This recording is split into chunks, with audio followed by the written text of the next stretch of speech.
Olá, sejam bem-vindos ao evento de 20 anos da Abrauíca.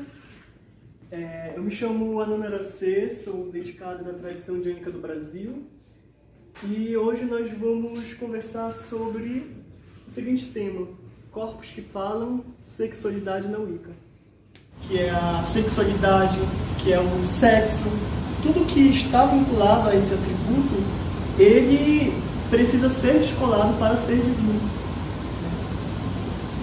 Então, a divindade, como algo longe, ela cada vez mais ela se esvai da concepção de um corpo. Agora, como é que nós vemos a divindade na Wicca? Essa divindade na Wicca e essa divindade no paganismo. Quando a gente entende uma divindade a partir de uma perspectiva imanente, que é a forma que nós vemos essa divindade ou as divindades dentro do paganismo, e sobretudo na Wicca, a gente começa a subverter essa ordem. Porque lá a divindade ela está distante, e ela é uma divindade, o sagrado está distante, está descolado da matéria. Mas agora a divindade é a própria matéria, também. Isso não implica na negação de uma realidade invisível, não. As deusas e os deuses é tudo que é invisível também, é tudo que a gente não pode ver com nossos olhos materiais. Mas os deuses também são a realidade material. Eles estão expressos na natureza, eles estão expressos nos fenômenos da natureza, eles estão expressos o tempo inteiro no nosso cotidiano. A partir do momento em que a gente entende a bruxaria, a partir do momento em que a gente entende a Wicca, a partir do momento em que a gente entende os deuses como algo intrinsecamente relacionado à nossa realidade material, também, a gente subverte a ideia de que o sagrado está longe, de que o sagrado está distante e de que o sagrado está em um plano inacessível. Agora o sagrado está vinculado ao meu corpo, o sagrado tem uma relação direta com o meu corpo. O sagrado está aqui. O sagrado, porque vou contar um pouco da história da mitologia de Hermafroditos para vocês, para quem não conhece. Hermafroditos, ele até então, até aproximadamente no início da puberdade da juventude, era um homem, ele foi levado para o mundo das ninfas, e lá uma ninfa se apaixonou por ele. Só que ele a rejeitou. Ele a rejeitou, e então o que acontece? Em determinado momento, ele foi se banhar no lago, se banhar na água, e ele estava nu, Então, essa ninfa, ela o estava observando. E no momento em que ele estava se banhando, ela se agarrou a ele, em um momento de desespero, se agarrou a ele e pediu aos deuses que nunca mais ela fosse descolada dele, ela fosse solta do corpo dele. E nesse momento, os deuses escutaram a prece da ninfa, e ela se juntou ao corpo dele. E a partir desse momento, ele acabou trazendo aspectos do corpo feminino dentro do seu corpo. Então, por isso ele é representado com pênis, representado com seios, para ilustrar justamente, não somente o simples fato da dualidade entre homem e mulher, mas para ilustrar que os deuses trazem no seu corpo a pluralidade sexual, a pluralidade de gênero também, para ilustrar justamente essa pluralidade que os deuses expressam nos seus próprios corpos. Como os deuses expressam esses corpos em muitas culturas de diversas formas. Na cultura Yorubá, os deuses são representados através de fenômenos da natureza. Então, na nossa cultura brasileira, nós temos a figura de Oanana, que é no mundo pagão, mas que é também uma deusa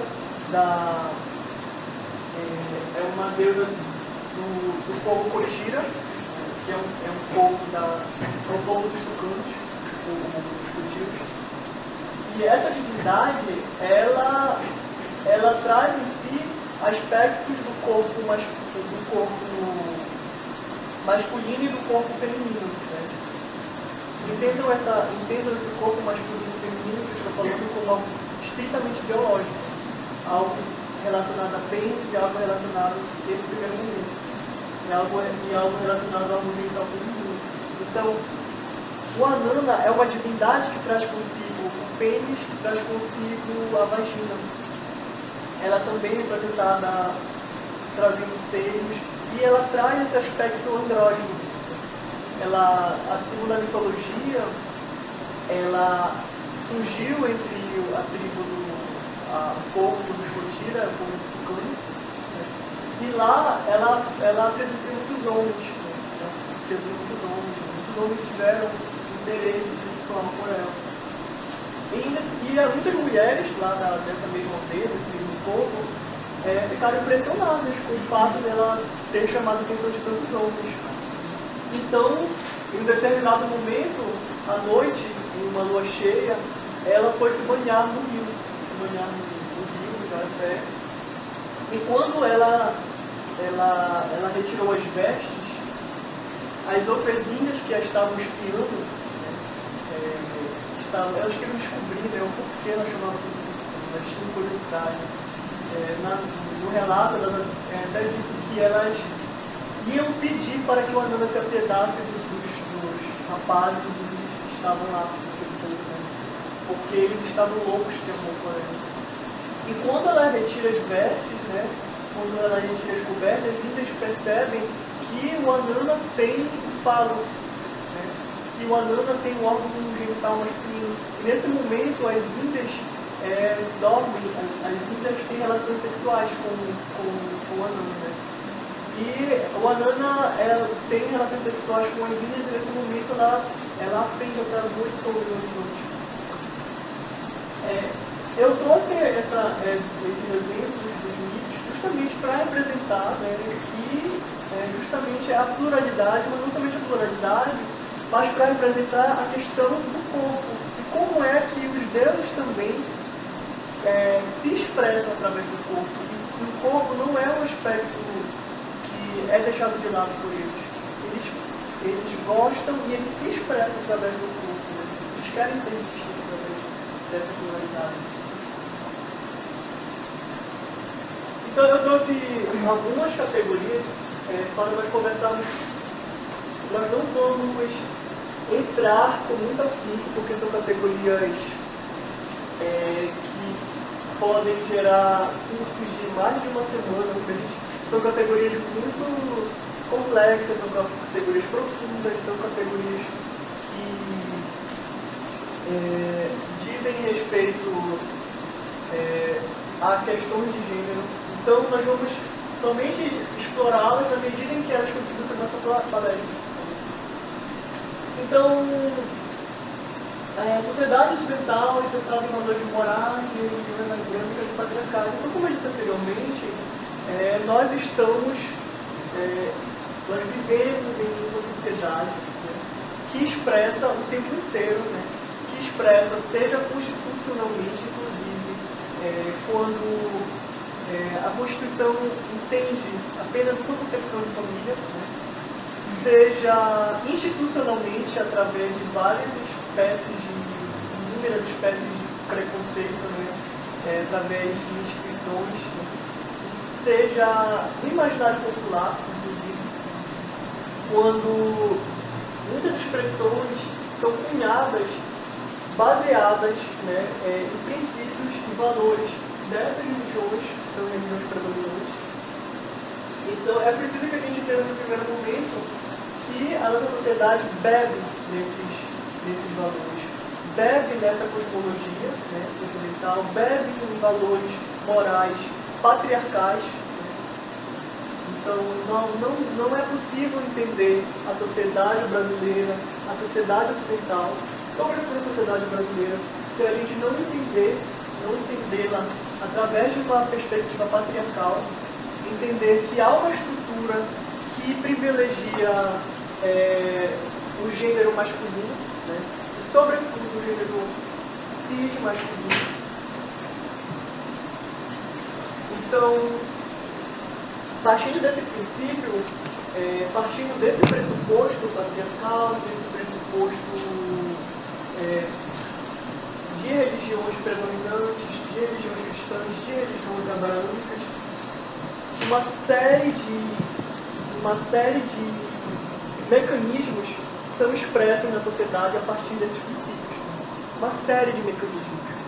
Então, as pessoas começam a entender famílias, a concepção de família a partir desse princípio. As pessoas começam a entender a concepção de desejo a partir desse princípio. As pessoas começam a entender a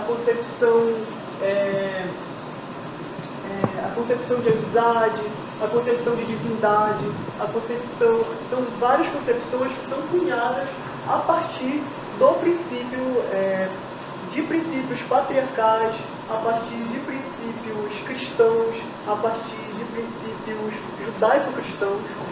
Então é preciso que a gente entenda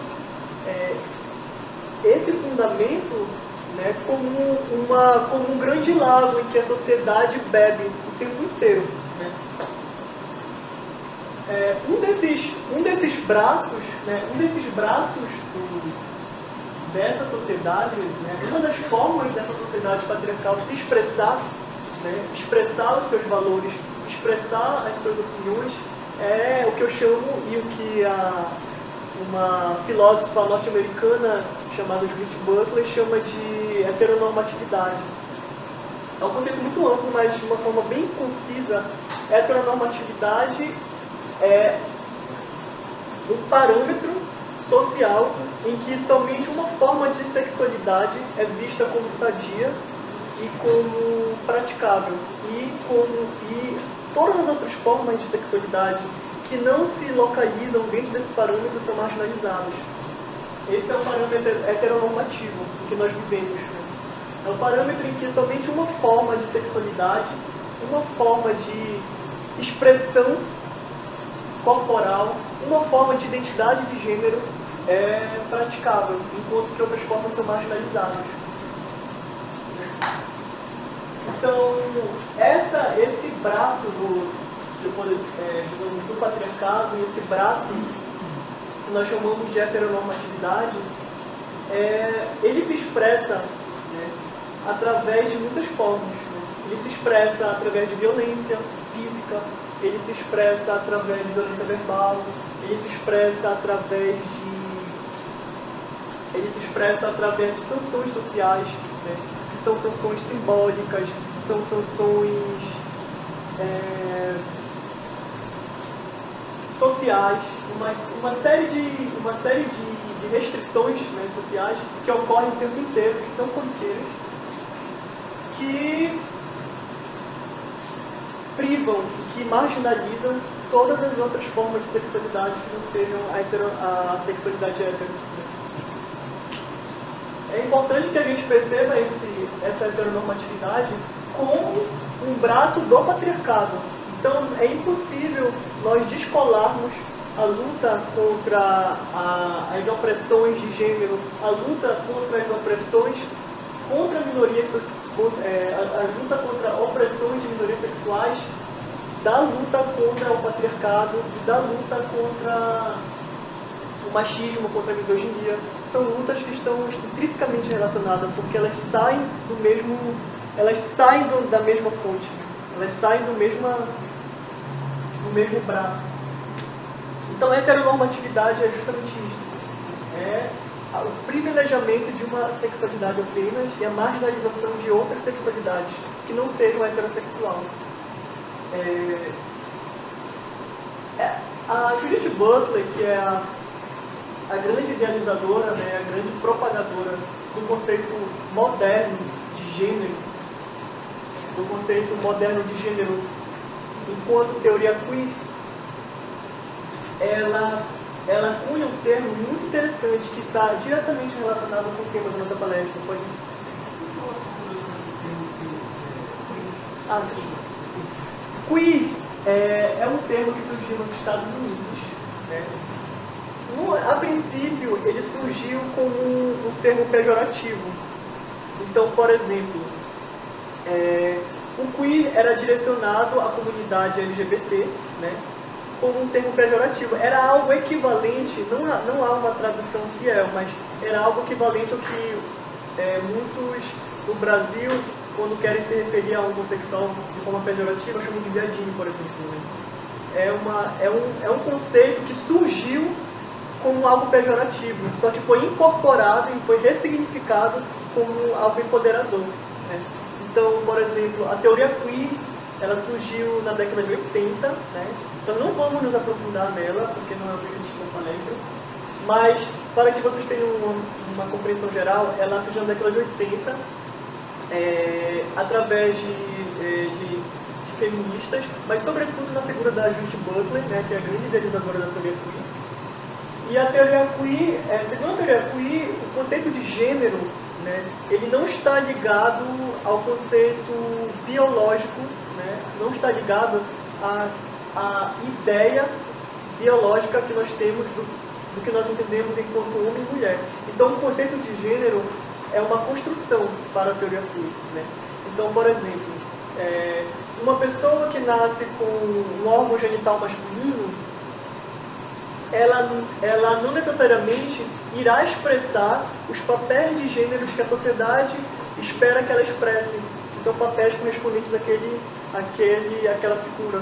Então, ela entende o gênero como uma categoria de análise. Né? Para Judith Butler, o gênero ele é construído historicamente, socialmente, e ele não é intrínseco ao ser humano. Né? Por exemplo, a ideia de homem e mulher, a ideia tradicional do que é homem e do que é ser mulher, era entendido como algo intrínseco, algo biológico, e que todos os papéis sociais e que tudo que girava em torno do que é ser homem e ser mulher era relacionado diretamente, intrinsecamente à biologia. Então, por exemplo, se uma pessoa nascesse com um pênis, ela necessariamente, pelo fato de nascer com um pênis, precisava expressar tudo que a sociedade entendia como homem, porque ela nasceu com um pênis, e o pênis era vinculado à figura masculina. Né? A teoria queer entende que o gênero é performático, e aí ela cunha outro conceito, né? Que é a performatividade de gênero, que é justamente a repetição de papéis sociais. Então, por exemplo, uma pessoa, quando duas crianças, dois bebês, quando estão na barriga da mãe, né, no momento em que os pais descobrem qual o sexo biológico daquela criança, uma série de papéis sociais, naquele momento da barriga, no momento em que eles descobrem em que aquela criança é biologicamente do sexo, né? Entendo essa palavra sexo como algo intrinsecamente biológico, né? Biologicamente é relacionado ao homem. Então, todos aqueles papéis sociais que nós entendemos que é a concepção de masculinidade, que é a concepção de força, que é a concepção de poder, que é tudo que a gente entende como homem, espera-se que aquela pessoa que nasceu com pênis cumpra quando nasce. Entende? Quando uma pessoa nasce e descola, e se descola daquele papel social que a sociedade espera que ela cumpra, né? Ela destoa do gênero, ela não cumpre aquele papel, então ela destoa dessa concepção de gênero ligada à figura biológica, né? Então essa pessoa sofre uma série de sanções sociais. Então, performatividade de gênero nada mais é a capacidade que todos os seres humanos têm de performar o gênero, de assumir muitas identidades. Cada pessoa pode assumir a identidade com a qual se sente mais à vontade, né? Então, por exemplo, essa identidade ela não está vinculada a um aspecto biológico. Não está vinculada. E às vezes é interessante, né, outras colocações, que não tem nada a ver com sexualidade, né? Eu tenho assim, amigos que gostavam na adolescência, talvez, de brincar de bonecas. Eu tenho amigas que se comportavam, assim, jogando futebol, uma série de coisas, papéis geralmente do homem, né? Mas não tinha a ver com sexualidade, não tem a ver. Sim, exatamente. Porque existe justamente uma expectativa, né, de que essas pessoas elas cumpram, de que nós, né, quando nascemos, cumpramos uma série de papéis sociais. Então, tudo que é atribuído ao homem socialmente, espera-se que ele cumpra. Quando ele foge desse papel, ele sofre sanções. Então, existe a caixinha do homem, existe a caixinha da mulher. Eu estou na caixinha do homem, né, socialmente visto. Quanto mais eu fujo desse parâmetro, né, quanto mais eu me afasto desse parâmetro, desses papéis, tanto mais eu sofro sanções sociais. Né. É claro que, enquanto identidade de gênero, nós estamos falando de algo desvinculado da sexualidade, né? Estamos falando de uma identidade enquanto expressão, né? Expressão de um corpo que se expressa no mundo e busca assumir uma identidade, né? A sexualidade está desvinculada disso. E essas opressões de gênero, ela gera uma série de pessoas que fogem, né, dessa norma, que são marginalizadas porque não cumprem esses papéis sociais. Então, LGBTs como existência desviante da norma. Pode passar, Dona. Pode passar, Dona.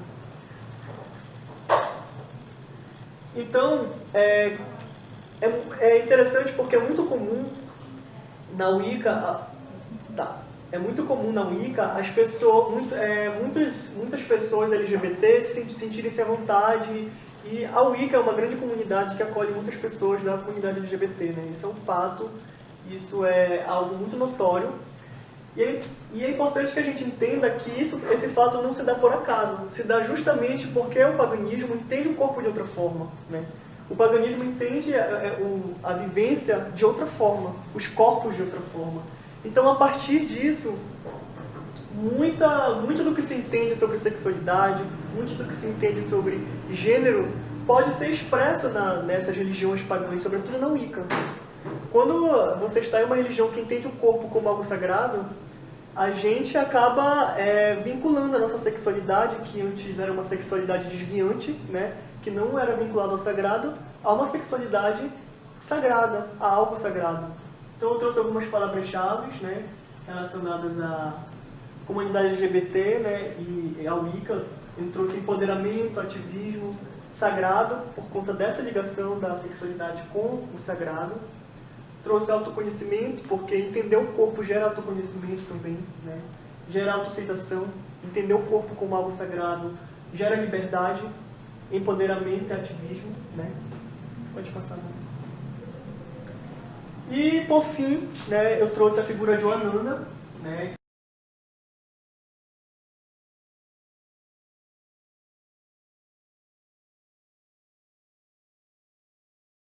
que eu falei um pouquinho no início, como uma deusa, né, que representa justamente uma deusa brasileira, ela vê a sexualidade, ela traz a questão da sexualidade como um atributo divino, né, porque ela imprime isso dentro do seu próprio corpo. E ela traz a questão da integração, ela integra o diferente dentro de si, né? E a questão do equilíbrio também. Né? Eu acho que são aspectos que são muito fortes na divindade, nessa representação da deusa no Anão. E pode passar, no final. Blessed be, obrigado, tá bom?